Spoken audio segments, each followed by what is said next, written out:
At 11:42 p.m. on July 18, 1944, Corporal Frank Odette was welding steel brackets onto his Sherman tank in a field near Caen, France.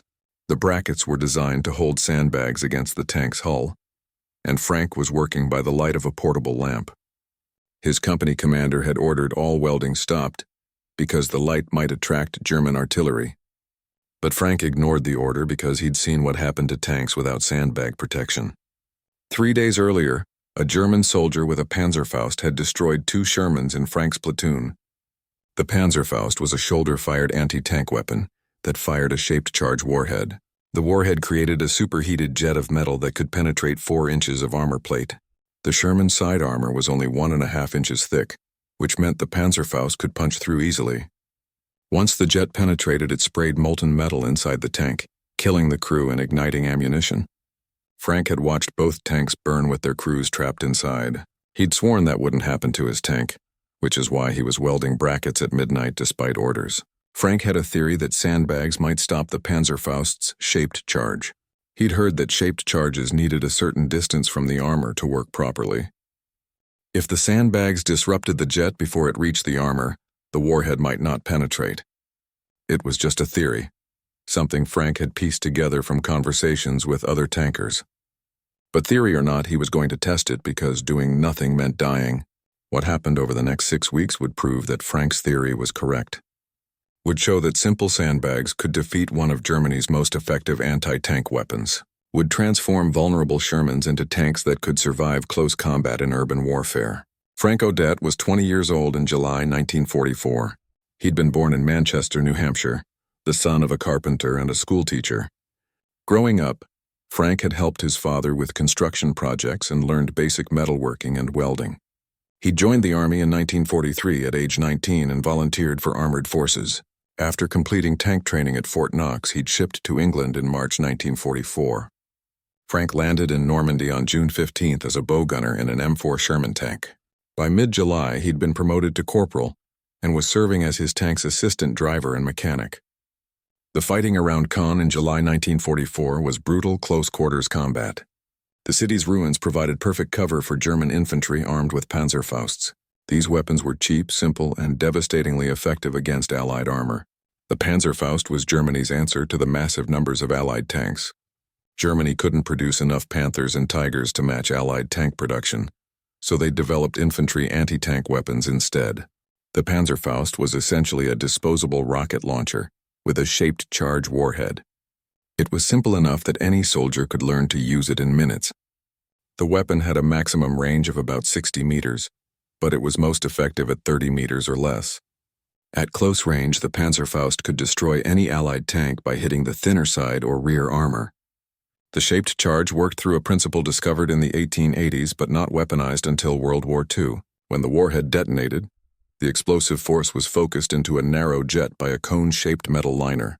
This jet moved at speeds up to 7 kilometers per second and could penetrate steel like a cutting torch.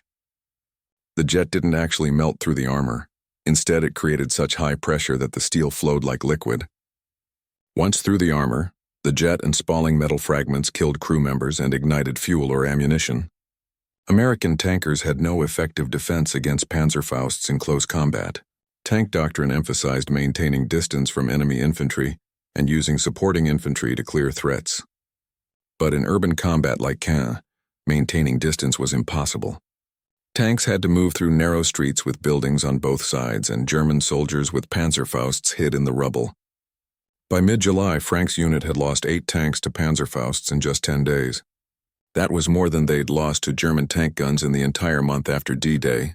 The Panzerfaust was becoming a bigger threat than Panthers or Tigers.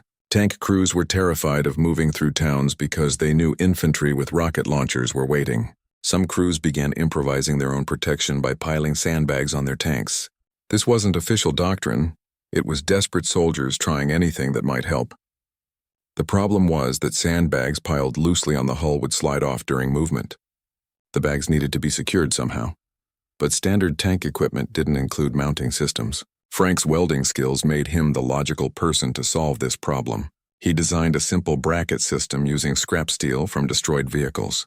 The brackets were L-shaped pieces of steel about 8 inches long, welded vertically to the tank's hull. Sandbags could be stacked between the brackets, which held them in place even during movement. Frank spaced the brackets about 18 inches apart and installed them around the tank's vulnerable side areas. The night of July 18th, he was finishing the installation on his own tank. His tank commander, Sergeant William Marsh, came by and asked what Frank was doing. Frank explained his theory about shaped charges and how the sandbags might disrupt the jet.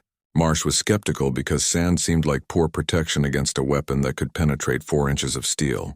But he also knew they needed something, and the sandbags couldn't make things worse. He told Frank to finish the installation, but warned him to expect trouble for ignoring the welding order. Frank completed the bracket installation by 1:30 a.m. and spent another hour filling and placing sandbags. He used standard canvas sandbags filled with local soil and stacked them 3 layers deep. The total thickness of sandbag protection was about 20 inches on each side of the tank. This added significant weight, probably close to 2,000 pounds of sand. The extra weight would reduce the tank's already modest speed, but Frank figured protection was worth the trade-off. The next morning, July 19th, Frank's tank commander reported to the company commander about the unauthorized welding. Captain James Norton was initially angry because Frank had violated orders. But when he saw the completed sandbag installation, Norton's attitude changed. The system was simple, practical, and might actually provide some protection. Norton asked Frank to explain the theory behind it. Frank explained that shaped charges needed what he called standoff distance to work effectively. The jet formed at a specific distance from the warhead, and if something disrupted it before it reached the armor, the penetration would be reduced. The sandbags would absorb and disperse the jet's energy before it could concentrate on the hull. Norton asked where Frank had learned about shaped charges and standoff distance. Frank admitted he'd picked it up from conversations and wasn't sure if his understanding was technically correct. But the basic idea made sense: create space between the warhead and the armor. Norton decided not to discipline Frank and instead authorized him to install the same system on other tanks in the company. The only condition was that Frank had to do the welding during daylight hours to avoid attracting artillery fire. Over the next 3 days, Frank installed sandbag brackets on 12 tanks. He trained other crew members in how to stack and secure the sandbags properly. The key was to pack the bags tightly and overlap them so there were no gaps. Any gap might allow a Panzerfaust jet to reach the hull without disruption. On July 22nd, Frank's theory was tested in combat. His company was advancing through a village called Bourgebus when they came under Panzerfaust fire. A German soldier fired from a ruined building at about 25 meters range. The Panzerfaust struck Frank's tank on the left side, hitting directly on the sandbag protection. The warhead detonated with a loud explosion that showered the tank with sand and debris. Frank was inside the tank and felt the impact as a heavy thump against the hull. But there was no penetration, no jet of molten metal spraying through the crew compartment. The hull armor wasn't even dented. The sandbags had absorbed the shaped charge's energy completely. When Frank inspected the damage after the engagement, he found a crater in the sandbags where the Panzerfaust had hit. The crater was about 12 inches deep and 18 inches across. Several sandbags had been destroyed, but the bags behind them were intact. The hull armor showed no damage at all, not even scorch marks. Frank's theory had been proven correct. Layered sandbags could defeat shaped charge warheads. Word of this success spread quickly through the battalion. Other tank crews heard that a Sherman with sandbags had taken a Panzerfaust hit and survived. They wanted the same protection on their tanks. Within a week, Frank was supervising sandbag installations on tanks throughout the battalion. He'd trained several other soldiers in welding the brackets, and installation teams were working constantly. Each tank required about 4 hours of work, welding brackets, filling sandbags, and stacking them properly. The battalion had to scrounge sandbags from engineering units and fill them with local soil. By early August, over 40 tanks in the battalion had sandbag protection. The results were immediately apparent in combat. Tanks with sandbags survived Panzerfaust hits that would have destroyed unprotected tanks. In one engagement on August 8th, 3 sandbag-protected Shermans took Panzerfaust hits without penetrations. All 3 tanks remained operational and continued fighting. Tank crews' confidence improved dramatically because they no longer felt helpless against infantry anti-tank weapons. The sandbags didn't make the tanks invulnerable, but they significantly improved survivability. However, the sandbag protection had some drawbacks that became apparent with use. The added weight reduced the Sherman speed by about 2 miles per hour. This wasn't critical in urban combat where speeds were low anyway, but it mattered during road marches. The extra weight also increased wear on the suspension and tracks. Maintenance crews reported more frequent track adjustments and suspension repairs. The sandbags also required constant maintenance because they'd tear or fall off during combat. After each engagement, crews had to inspect the bags and replace any that were damaged. When it rained, the sandbags became waterlogged and much heavier. A tank with wet sandbags could carry an extra 3,000 pounds of water. This severely affected mobility and put tremendous strain on the suspension. Some crews tried to waterproof their sandbags by coating them with tar, but this created fire hazards. Despite these issues, tank crews overwhelmingly preferred having the sandbag protection. The survival benefit outweighed the mechanical problems. By mid-August, word of the sandbag modification had reached higher command levels. 1st Army Headquarters sent engineers to evaluate the protection and determine if it should be adopted officially. The engineering team conducted tests using captured Panzerfaust weapons. They fired Panzerfausts at Sherman hulls with various thicknesses of sandbag protection. The tests confirmed that 3 layers of sandbags totaling about 18 to 20 inches could reliably defeat Panzerfaust warheads. 2 layers provided marginal protection, sometimes stopping penetration but not always. The engineers also tested whether the sandbags affected the tank's flammability. There was concern that sand might contain materials that could burn, or that the sandbags themselves might be fire hazards. Testing showed that wet or damp sand actually reduced fire risk because it absorbed heat. Dry sand was neutral, neither increasing nor decreasing fire danger. Based on these tests, 1st Army issued technical guidance on sandbag protection in September 1944. The guidance didn't make sandbags mandatory because of the weight and maintenance issues, but it authorized units to install them and provided specifications for proper installation. The guidance specified bracket spacing, sandbag layering, and maintenance procedures. It also noted that sandbag protection was most valuable in urban combat, where Panzerfaust threats were highest. For open-terrain combat, the mobility penalty might outweigh the protection benefit.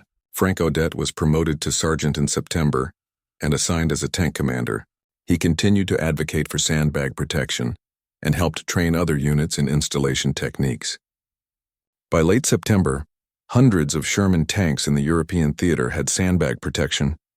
The modification had spread from one soldier's desperate improvisation to widespread practice across multiple divisions. The German army noticed the American sandbag modifications and began adjusting their anti-tank tactics. German intelligence reports from August 1944 noted that American tanks were appearing with additional soft protection on their hulls. German anti-tank teams were instructed to aim for areas without sandbag coverage when possible. They were also told to use multiple Panzerfausts against the same tank if the first shot was absorbed by sandbags. This tactical adjustment somewhat reduced the effectiveness of sandbag protection. A determined enemy with multiple weapons could still destroy a protected tank. But the sandbags bought time and forced the enemy to expend more ammunition per kill. In urban warfare, that delay could be critical because it gave supporting infantry time to locate and eliminate the anti-tank team. The sandbag modification also had an unexpected psychological benefit. German soldiers reported feeling demoralized when their Panzerfausts failed to penetrate tanks. The Panzerfaust had been their most reliable weapon against Allied armor, and seeing it defeated by sandbags was discouraging. Some German soldiers became reluctant to engage sandbag-protected tanks because they doubted the Panzerfaust would work. This hesitation gave American tanks tactical advantages in close combat. Frank's own tank survived 3 more Panzerfaust hits during fighting in Belgium and Germany. Each time the sandbags absorbed the warhead without penetration. After each hit, Frank would replace the damaged sandbags and continue operations. He kept a running count of how many hits his tank had taken, marking them on the turret like kill markings. By war's end, his tank had survived 6 Panzerfaust hits, all absorbed by sandbags. Other tank crews adopted similar tracking, marking their tanks with tallies of absorbed hits.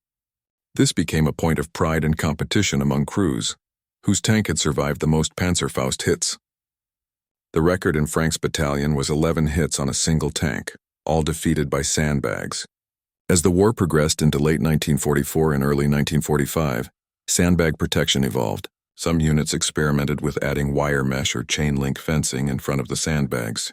The theory was that the mesh would detonate shaped charges prematurely, even further from the hull. Testing showed mixed results. Mesh helped against some warhead types but not others. Other crews tried stacking spare track links on the hull for additional protection. Track links were heavy steel and might provide some protection against both shaped charges and regular armor-piercing rounds. The combination of sandbags and track links became popular, though it significantly increased the tank's weight. By early 1945, many Sherman tanks looked dramatically different from their factory configuration.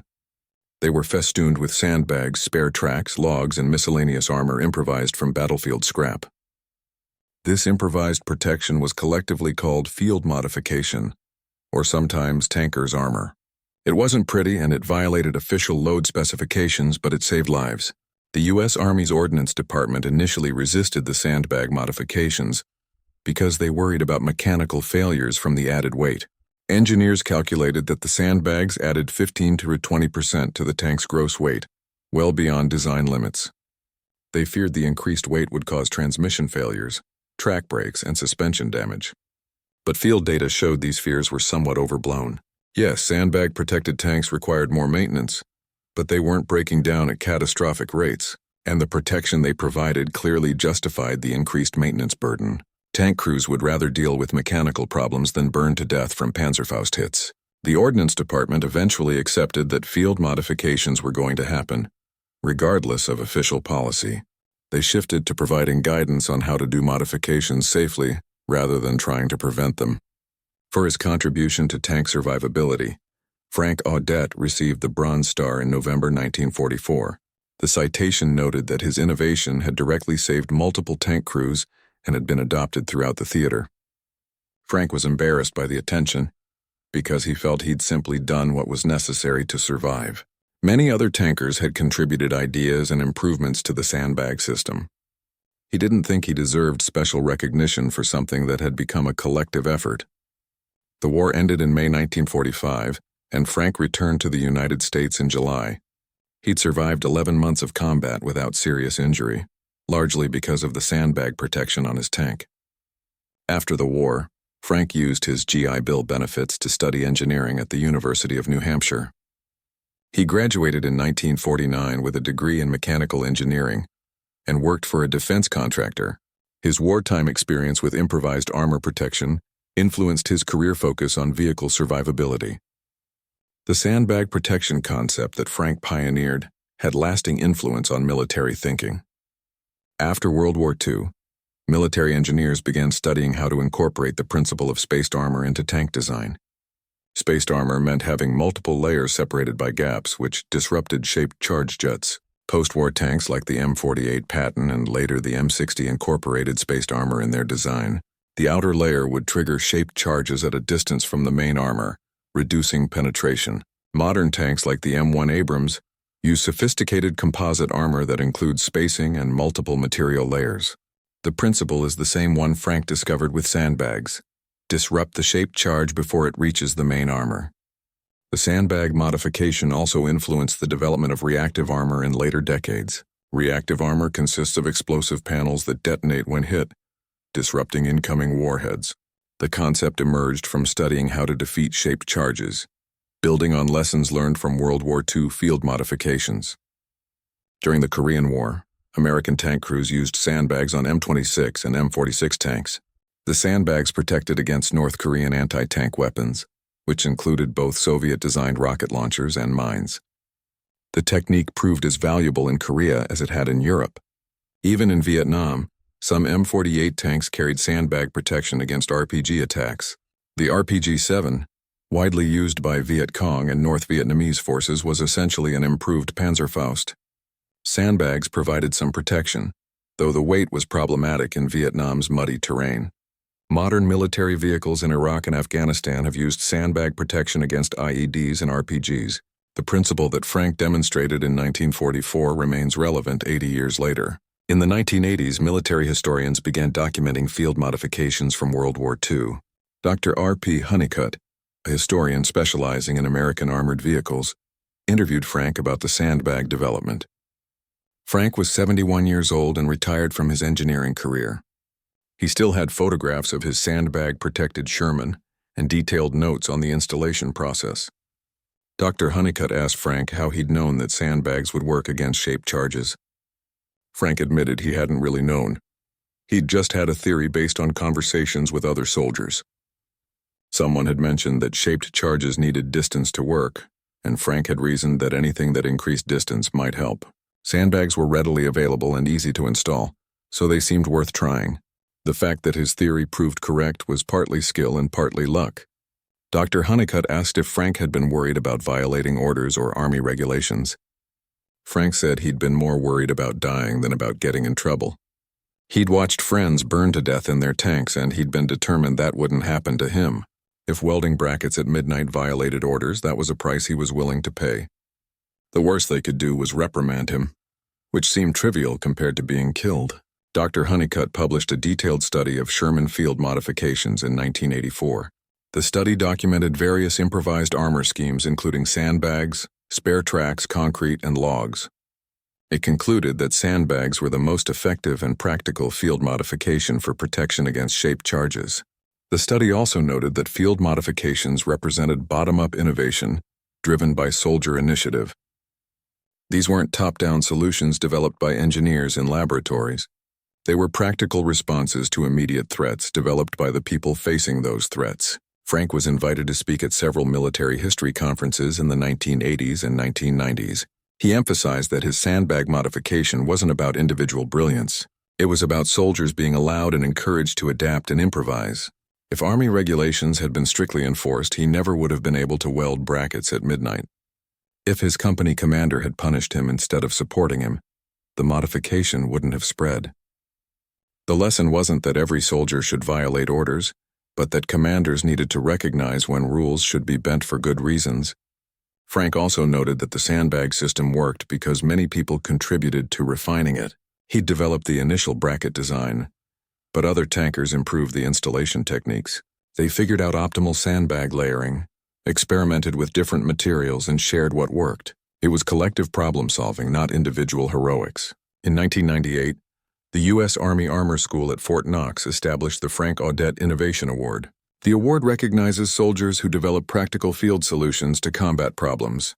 It's presented annually to individuals who demonstrate creative problem-solving in the tradition of the World War II tank crews. Frank attended the first award ceremony and gave a brief speech. He told the audience that necessity drove innovation more effectively than any planning process.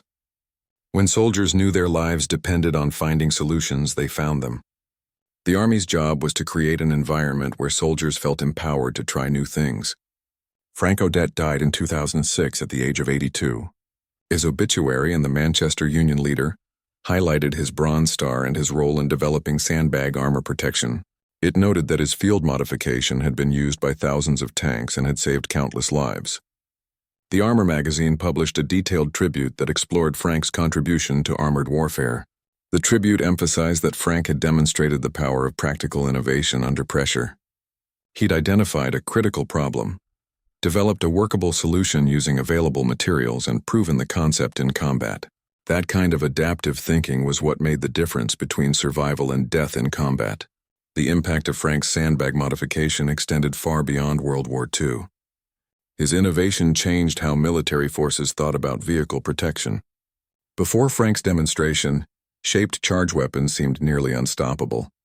After his work, it became clear that relatively simple countermeasures could provide effective protection. This realization drove decades of research into spaced armor, composite armor, and reactive armor. Modern tank protection systems trace their conceptual origins to the sandbags on Frank's Sherman. The story of sandbag armor also illustrates an important principle about military technology.